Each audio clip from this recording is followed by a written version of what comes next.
Come make Chilaquiles Verdes and Mexican rice with me.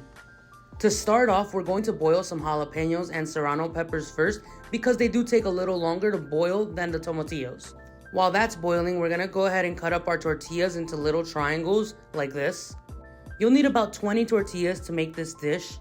Placing some oil in the pan to let it heat up, and while that's going on, we're gonna season our meat.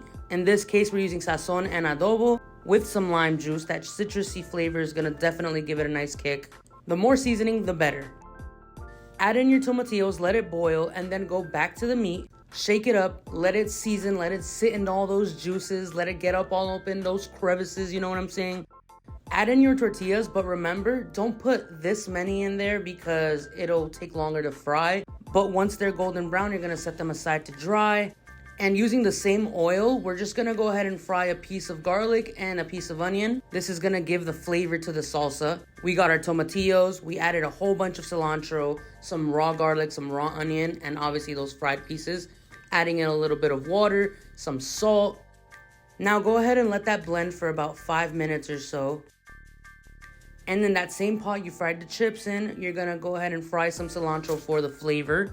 Once it's fried, you add in your sauce the way I did. Add some chicken bouillon. Do not be scared of the seasoning, y'all. Go ahead and fry up some pieces of onions. This is gonna be used for your rice. Check in on your sauce every 2 seconds while you're doing that. If you don't know how to multitask, you're gonna learn today.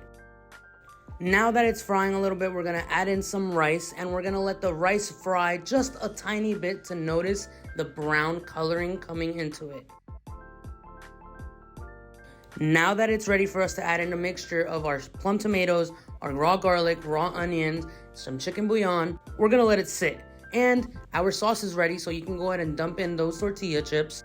The longer you leave them in, the soggier they get. If you like them crunchy, you can just dip them in really quick and then put them on a plate. I like them a little crunchy, but I do like them soft. Check if your rice needs some water, and we're gonna start our plating. These are typically served with some fried eggs on top and some cheese of your liking. Clearly, I love a lot of cheese. Now you're gonna chuck in the steak onto a hot pan with some oil, and you're gonna leave it on here for about 5 minutes, depending on how you like the meat done. I like mine well done. Still juicy, but at the same time, it's nicely cooked. Huge shout out to my coworker Vicky and her husband Armin for inspiring me to keep on cooking.